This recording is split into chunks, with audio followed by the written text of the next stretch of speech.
warahmatullahi wabarakatuh. Kembali lagi bersama saya Ana Hayatul Uswa dalam program Kuliah Ramadan. Tentunya masih di Jawa Pos Radar Semeru TV. Pemirsa, untuk pertemuan kali ini kita akan membahas tentang amanah dalam kehidupan masyarakat.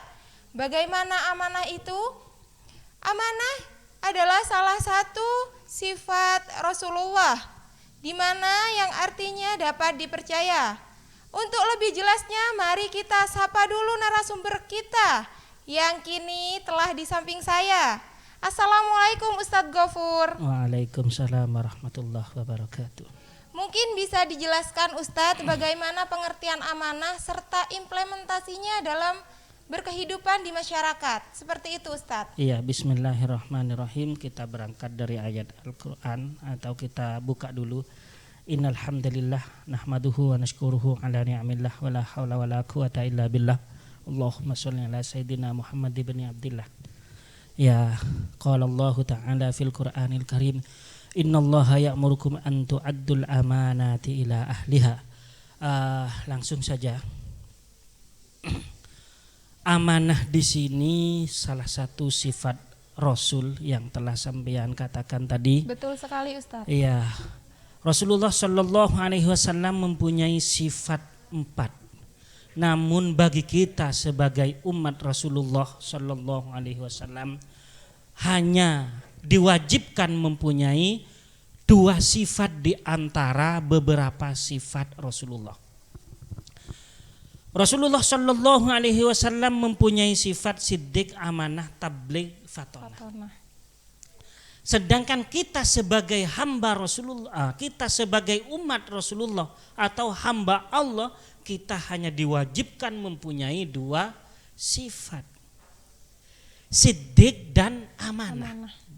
Jadi bagi kita sebagai umat Rasulullah itu hanya diwajibkan mempunyai 2 sifat, yaitu siddiq dan amanah.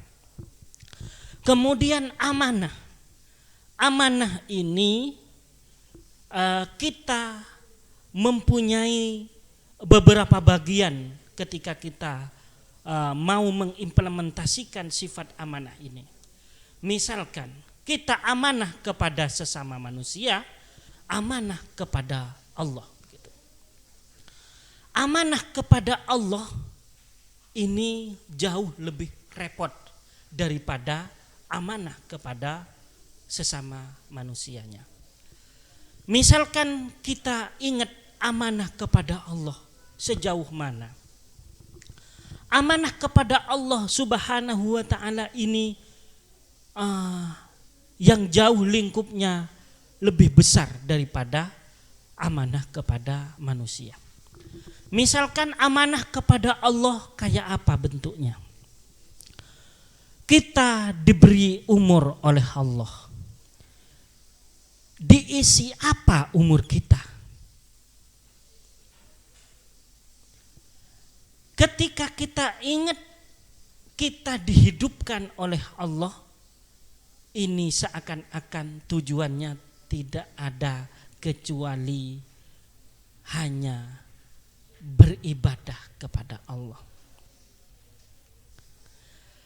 Wa ma khalaqtul jinna wal insa illa liya'budun. Berarti kita sebagai manusia ini diciptakan tujuannya hanya untuk beribadah. Illa liya'budun, hanya untuk beribadah. Sedangkan di dalam kehidupan nyata kegiatan kita beraneka ragam. Bagaimana amanah kita untuk melaksanakan kegiatan atau kehidupan yang beraneka ragam ini kegiatannya. Misalkan kita amanah kepada Allah, kita punya tanggung jawab yang di umur kita ini 24 jam dalam seharinya ini kita isi dengan ibadah. Apa sanggup kita? Ini ibadah ke apa? Ini amanah kepada Allah, kita bahas dulu. Apa sanggup kita menjalankan amanah kepada Allah yang sifatnya kehidupan kita sehari-hari ini poinnya adalah ibadah kepada Allah. Selama 24 jam ini kita ibadah, padahal kegiatan kita beraneka ragam. Misalkan ada tetangga kita yang supir. Supir ini yang supir kira-kira isinya ibadah kepada Allah bagaimana? Sekaligus amanah kepada sesama manusia. Supir ibadah yang misalkan punya poin ibadah yang kayak apa? Misalkan nyetirnya yang baik, menyupir atau mengendalikan kendaraannya itu yang kira-kira tidak menyakitkan penumpangnya. Misalkan kita bahasakan supir bis ya. Ini amanah kepada sesamanya. Kepada Allah juga dia sebagai supir usahakan tidak menghilangkan nilai-nilai agama waktu kita nyupir begitu. Misalkan seorang supir kayak itu, tetap sebagai supir harus menjalankan kendaraannya sesuai jalur yang sudah ditentukan. Namun kita juga sebagai hamba Allah, kita usahakan di celah-celah kita nyupir kita ingat kepada Allah. Misalkan sebelum naik ke kendaraan kita baca doa, misalkan baca bismillah, misalkan sambil zikir kepada Allah, misalkan kalimat zikirnya Allah, Allah, Allah, atau subhanallah, atau alhamdulillah, atau kalimat-kalimat yang pendek yang mudah diucapkan oleh kita. Misalkan di bulan Ramadan sambil tadarus Quran, karena hafalnya cuman Al-Ikhlas saja, ya kita ulang-ulang Al-Ikhlas itu dari Surabaya sampai Lumajang, atau dari Surabaya sampai Jember, atau dari Surabaya sampai Banyuwangi. Misalkan Qul huwallahu ahad, Allahus samad, lam yalid walam yulad walam yakul lahu kufuwan ahad. Kita sambil melantunkan ayat itu sambil nyetir. Kita juga harus amanah kepada yang menumpangi, harus jaga. Mentang-mentang dia zikir kepada Allah, entar ada orang ditabrak, ada orang entar di bel seenaknya sehingga kaget dan jatuh ke pinggir jalan. Itu supir yang tidak amanah. Oleh karena itu amanah di sini sifatnya tidak hanya kepada Allah, tidak hanya kepada manusia, berarti kita juga harus amanah kepada manusia, begitu juga kita amanah kepada Allah Subhanahu wa ta'ala yang telah menciptakan kita sebagai makhluk sosial ini. Jadi intinya kita sebagai hamba Allah yang kebetulan hidup di eranya Nabi Muhammad. Nabi Muhammad itu punya sifat 4, siddiq, amanah, tabligh, fatona. Jadi yang diwajibkan kepada kita siddiq dengan amanah. Namun kita kupas untuk pertemuan ini kita amanah begitu. Jadi kita harus menjalankan kehidupan ini sesuai dengan takarannya, sesuai dengan kadarnya, sesuai dengan ketentuannya, sesuai dengan konunnya atau undang-undang yang ada di dalam kehidupan kita. Misalkan kita berbicara lalu lintas, kita menjalani kendaraan kita sesuai dengan aturan lalu lintas. Ini amanah, termasuk bagian dari amanah. Kemudian kita nyetir, dapat amanah mengantarkan rombongan ke Wali Songo, ternyata tidak sesuai dengan aturan lalu lintas, terjadilah tabrakan. Nah, ini amanah sebagai supir tidak dijalani secara sempurna. Oleh karena itu kita harus menjadi orang kononi. Kunu rabbaniyina bima kuntum ta'lamuna minal kitab au bima kuntum tu'allimuna minal kitab. Ini ada beberapa bacaan sehingga ada yang membaca ta'lamuna atau tu'allimuna yang intinya maksudnya sama. Jadi kita harus mengimplementasikan semua undang-undang yang ada di dalam kehidupan. Ini kalau kita berbicara negara kita undang-undang, kalau berbicara di sekolah tata tertib, kalau kita berbicara di lalu lintas ya rambu-rambu lalu lintas, kita harus patuh untuk menjaga amanah di dalam kehidupan bersama. Mungkin ada yang perlu dimusyawarahkan atau sharing bersama, monggo. Baik Ustadz, saya mewakili pemirsa yang ada di rumah ingin menanyakan tentang kita sebagai manusia pasti mempunyai beberapa tanggung jawab Ustadz, Iya, yang mana setiap orang-orang yang ada di sekitar kita sudah percaya terhadap kita, sudah amanah terhadap kita. Lalu bagaimana jika seandainya di satu waktu ada misalkan di jam 9 kita ada beberapa tanggung jawab yang harus dilakukan. Nah, untuk memenuhi tanggung jawab kita di jam yang sama, di waktu yang sama, dan di hari yang sama, itu bagaimana Ustadz? Agar kita bisa selalu dipercaya dan bisa selalu mengemban amanah itu dengan baik, seperti itu Ustadz. Iya, misalkan kita punya tanggungan dengan orang lain, jam 9 saya punya tanggung jawab untuk menjaga atau mendidik seorang anak sampai jam 10 misalkan. Kita sampaikan, kita harus transparan kepada orang terkait. Jam kita dari jam 9 sampai jam sekian misalkan begitu. Kemudian kita jalani sesuai dengan jadwal tersebut. Namun ketika ada udzur, kita harus segera konfirmasi atau koordinasi atau memberikan kabar, atau intinya kita harus ada komunikasi yang pas supaya kita tidak ada yang dirugikan di dalam kehidupan ini. Dan kita sebagai makhluk sosial harus hati-hati. Misalkan amanah, yang amanah ini kita harus betul-betul mengisi dengan sempurna. Seandainya kita punya jam yang diwajibkan untuk mengajar jam 9 sampai jam 10, ya kita harus datang di waktu yang tepat. Kecuali misalkan ada perihal yang terjadi di beberapa pertemuan. Misalkan jam 9 anaknya datang. Misalkan jumlahnya 15, ternyata datang 3, kita harus nunggu sebagai guru misalkan begitu. Di hari ketiga, keempat, ketujuh ternyata molor terus. Waktunya molor sehingga sampai 7 menit, 5 menit. Ya kita tetap sabar.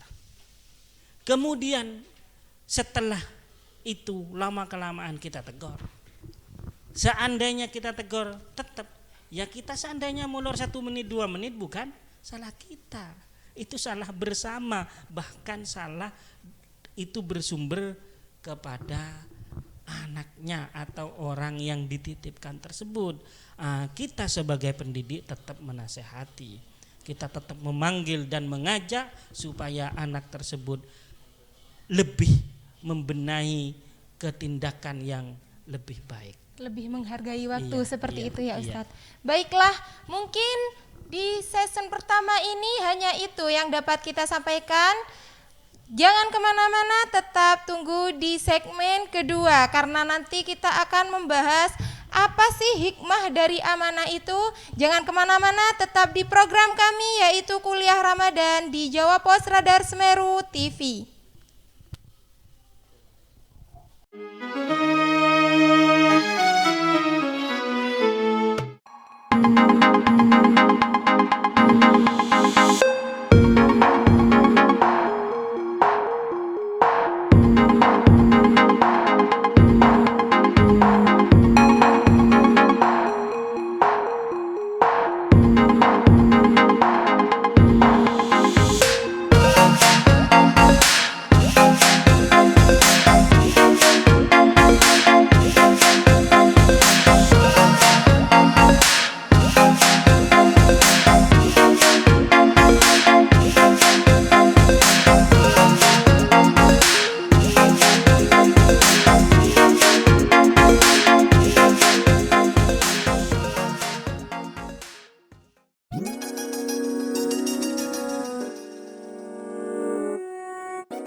Setiap umat muslim di dunia pasti memiliki keinginan mengunjungi Baitullah dalam perjalanan haji atau umroh. Keistimewaan bersama kami berupa keamanan legalitas, harga kompetitif, bimbingan insentif selama umroh, dengan hotel yang dekat dengan Masjid Nabawi dan Baitullah, serta pelayanan prima dari pembimbing kami yang berpengalaman. Mekanisme pendaftaran calon jamaah, pilih tanggal keberangkatan dan paket umroh atau haji yang diinginkan, mengisi formulir pendaftaran umroh atau haji, menyerahkan dokumen persyaratan paspor, pas foto 4x6 sebanyak 10 lembar, KTP, KK, surat nikah, dan akta asli. Mari umroh bersama SHB An-Namiro.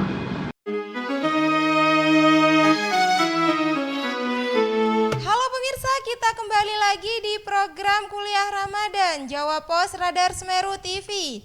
Baik pemirsa, untuk di segmen ini kita akan membahas tentang hikmah dari amanah itu. Nah, sebelumnya sudah dibahas bahwa amanah itu wajib untuk kita. Dan selain amanah terhadap manusia, kita juga harus amanah terhadap Allah Subhanahu wa taala. Seperti itu pemirsa. Nah, langsung saja kita sambut narasumber kita yang akan menjelaskan apa aja sih hikmah dari amanah. Monggo silahkan Ustadz. Iya, bismillahirrahmanirrahim. Ketika kita sudah melaksanakan perintah kita yang sifatnya amanah ini kepada sesama manusia, begitu juga kepada Allah, maka kita akan menjadi orang yang selamat dari fitnah. Satu, fitnah itu. Sedangkan fitnah ini ada dua. Fitnah fid dunya dan fitnah fil akhirah. Jadi kalau kita ingat fitnah ini ada dua, di akhirat dan di dunia ini kita sekarang. Oleh karena itu kita harus hati-hati di dalam kehidupan supaya kita harus lebih baik dan kita melaksanakan amanah sejauh mungkin supaya kita bebas dari fitnah dua tersebut, fitnah di dunia dan fitnah di akhirat. Coba kalau orang yang tidak amanah, tentunya orang itu tidak selamat dunia dan akhirat. Orang tidak amanah kepada suami istrinya, dia di dunia ini tidak dipercaya oleh istrinya sebagai suami dan dia akan dikeluarkan dari keluarga, bahkan dia akan dimintai cerai oleh istrinya karena tidak amanah. Misalkan itu di istilah keluarga suami istri. Dalam rumah tangga. Iya, dalam rumah tangga. Kemudian ketika kita kerja di perkantoran, kita tidak amanah, kita akan dipecat. Kita tidak selamat dari pekerjaan kita. Kita terancam karena kita tidak melaksanakan tugas dengan baik. Oleh karena itu, ini sifatnya di dunia kita celaka karena tidak mengemban amanah. Kita tidak menjalankan amanah. Ini seandainya kita bekerja di perkantoran. Coba kalau kita contohnya tadi yang di pertama adalah supir. Kalau ada seorang supir tidak mengemban amanah, tidak menjaga penumpangnya dengan baik, ada rambu-rambu lalu lintas tidak diperhatikan, lampu merah diterobos misalkan, maka dari itu akan terjadi kecelakaan yang sifatnya rombongan atau beruntun. Ini akan memberikan kecelakaan kepada orang yang banyak. Bukan hanya dirinya saja, orang lain juga ikut terancam kehidupannya, tidak selamat di dunia dan di akhirat. Betul sekali. Iya, jadi kita harus sadar. Kita harus berangkat dari hati kita sendiri supaya kita membangun sifat amanah kepada diri kita semua. Untuk menyelamatkan diri kita, begitu juga orang yang ada di dalam kehidupan kita yang berkaitan dengan tindakan amanah tersebut. Ya contoh kecil kayak supir tadi. Coba kalau yang supir amanah, dia nyetir bisnya dengan hati-hati. Misalkan musiknya diberi musik yang religi, bukan promosi, tapi seandainya kayak itu. Kemudian ketika ada rambu-rambu, dia mengikuti perintah yang ada di rambu-rambu tersebut. Seandainya harus berhenti, ya berhenti. Nah, misalkan lampu merah, kalau sudah hijau berangkat, misalkan begitu. Kalau merah diterobos, ya tabrakan. Kemudian ini yang tidak mengemban amanah, tidak menjaga keselamatan penumpangnya. Begitu juga orang yang di kendaraan lain mesti kena imbasnya orang yang tidak beramanah menyupir kendaraannya. Oleh karena itu, amanah di sini perlu kita bangun. Kenapa? Karena ketika orang itu atau kita mempunyai sifat amanah, orang yang di sekitar kita akan selamat. Kemudian orang yang jauh dengan kita akan selamat. Begitu juga diri kita sendiri akan selamat. Ini kalau amanah. Begitu juga yang paling besar bagi orang yang sudah amanah hikmahnya, dipercaya oleh siapapun akan percaya, atau orang lain akan percaya. Betul sekali. Iya, karena amanah begitu ya. Coba kalau kita tidak amanah, kita keluar rumah, istri kita curiga. Ketika kita tidak amanah menjadi seorang anak, ibu kita tidak percaya kepada kita. Bapak kita tidak percaya kepada kita. Guru kita tidak percaya kepada kita. Semua orang tidak akan percaya kepada orang yang tidak amanah. Oleh karena itu, kalau bagi orang yang sudah tinggi tingkat amanahnya, biasanya bisa dilihat dari mukanya. Oh, orang ini amanah begitu. Jangankan dilihat dari tindakannya, ketemu saja sudah senang begitu. Ya. Kenapa? Karena kita yakin bahwasanya orang itu tidak akan memberikan mudarat kepada kita. Nah, begitu ya. Ini sifat yang paling mahal ketika kita kaji, ketika kita pikirkan, ternyata amanah ini betul-betul mahal yang ada di dalam perasaan kita. Jadi kalau amanah ini hilang dari kehidupan kita, akan hancur dan istilahnya kiamat suro akan datang kepada orang tersebut. Tidak dipercaya oleh semua orang yang ada di kalangan kita. Hidupnya seperti tidak tenang seperti itu ya Ustadz. Iya, hidupnya tidak tenang. Kemudian semua orang tidak percaya. Ya gimana mau bermuamalah? Gimana kita mau bersosial? Kita nitip HP dijual. Kita mau ngajak kerja, dia sudah tidak amanah. Disuruh kerja malahan tidur. Disuruh misalkan menjaga sesuatu, bahkan dijual, dirusak macam-macam. Ini akan celaka orang yang tidak amanah, atau kebalikannya, orang yang mendapatkan amanah hikmahnya besar akan dipercaya oleh semua orang, akan selamat dunia dan akhirat. Ini akan sebaliknya. Jadi bagi orang yang tidak amanah, dalam istilah lainnya ada khianah, ya akan celaka di dunia dan di akhirat. Kenapa? Karena semua orang di dalam kehidupan kita tidak ada yang percaya. Seorang anak tidak percaya kepada seorang ayah kalau ayahnya tidak mempunyai sifat amanah. Misalkan memberikan uang seorang anak karena sudah berbakti kepada orang tuanya, ternyata sama orang tuanya tidak dibelanjakan untuk kebutuhan keluarga dengan baik.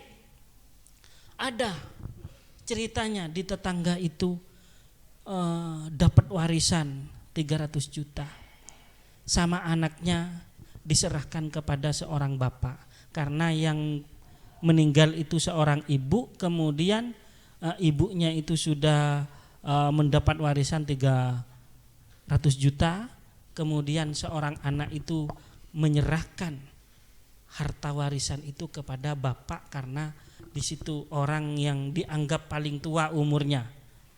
Namun karena tidak amanah, setelah ditanya, Pak gimana kalau bulan depan kita benahi rumah yang 300 juta kemarin.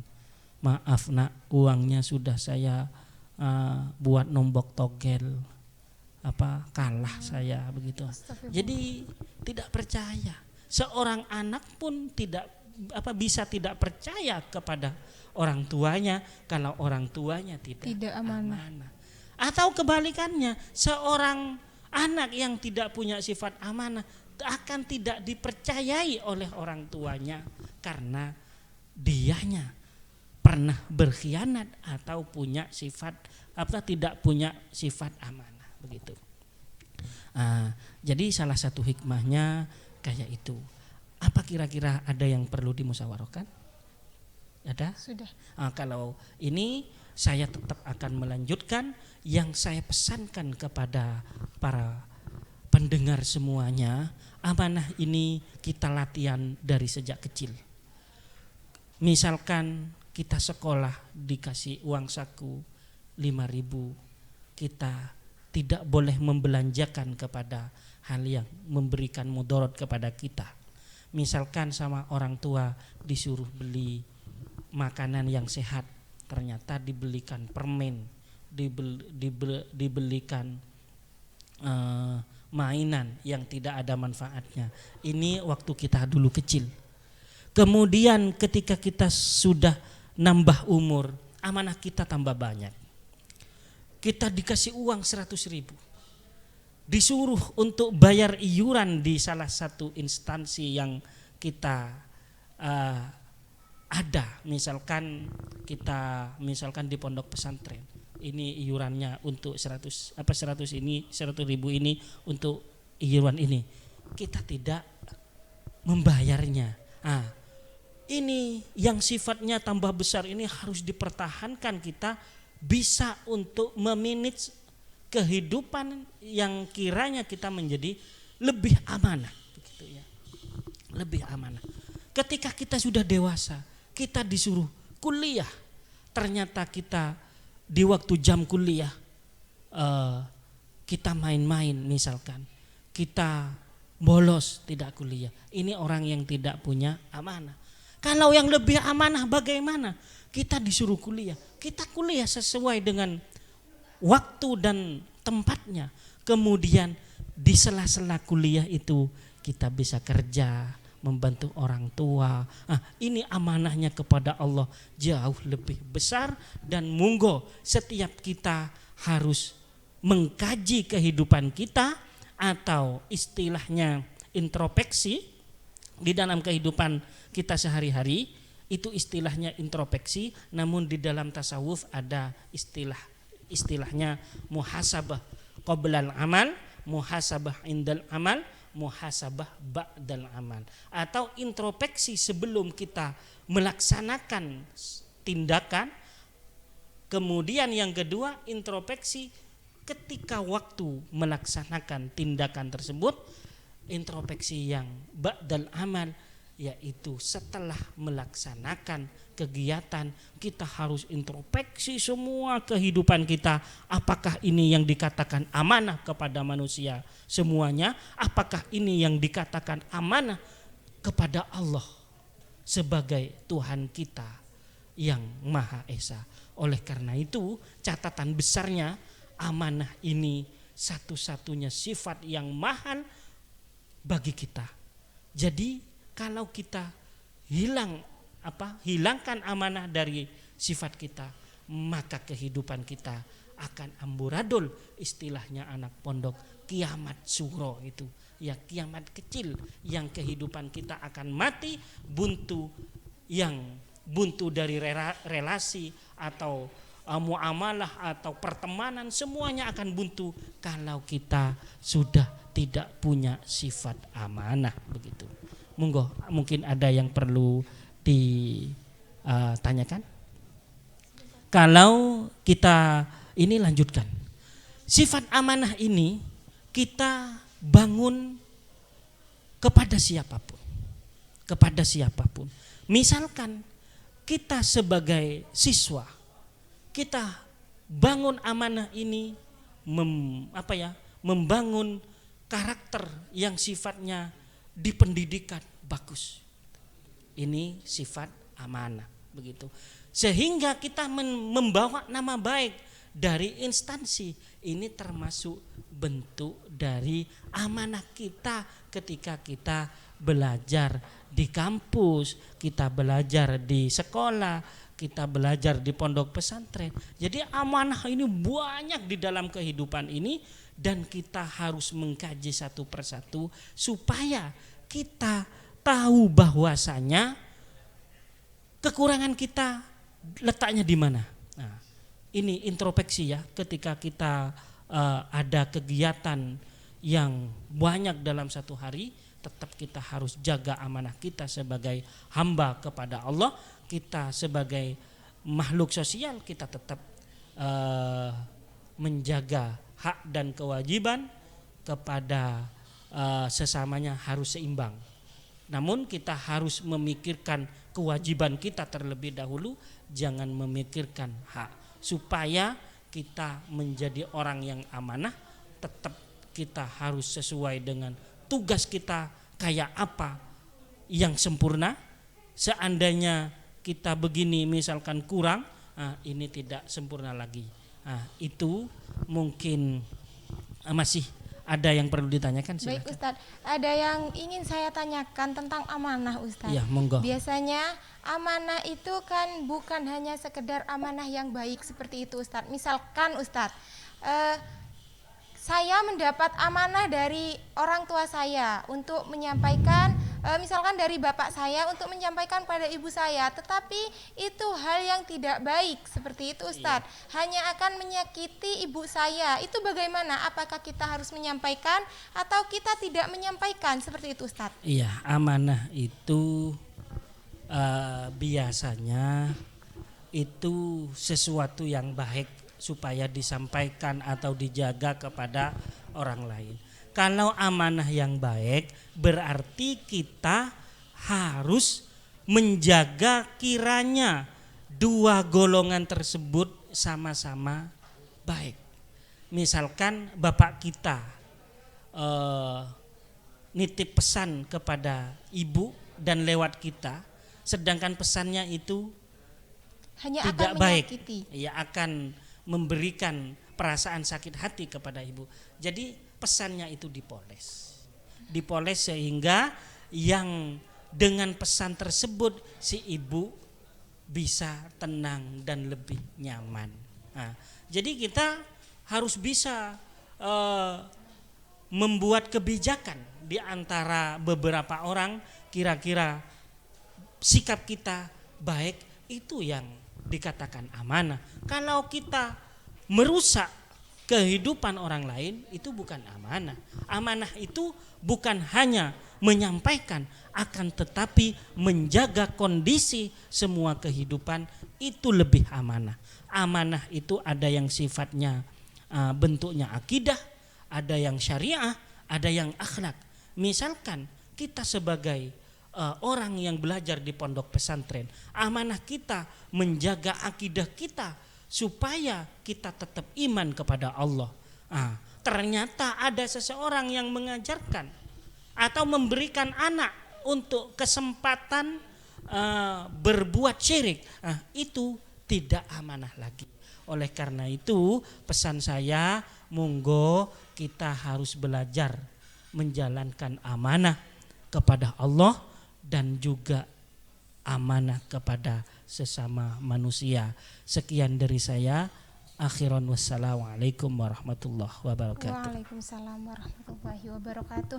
Baik pemirsa, mungkin hanya itu pertemuan kita di tema kali ini. Banyak yang sangat kita perlu serap ya ilmunya tentang amanah, apalagi amanah ini mempunyai banyak hikmah. Yang pertama adalah selamat dari fitnah, yang kedua dipercaya banyak orang, dan yang ketiga adalah ketenangan dalam diri kita sendiri. Oke pemirsa, jangan kemana-mana, tetap saksikan kuliah Ramadan tentunya hanya di Jawa Pos Radar Semeru TV. Dan jangan lupa tetap ikuti kuis yang akan diberikan oleh narasumber kita dengan menjawab di kolom komentar Jawa Pos Radar Semeru TV. Terima kasih. Assalamualaikum warahmatullahi wabarakatuh.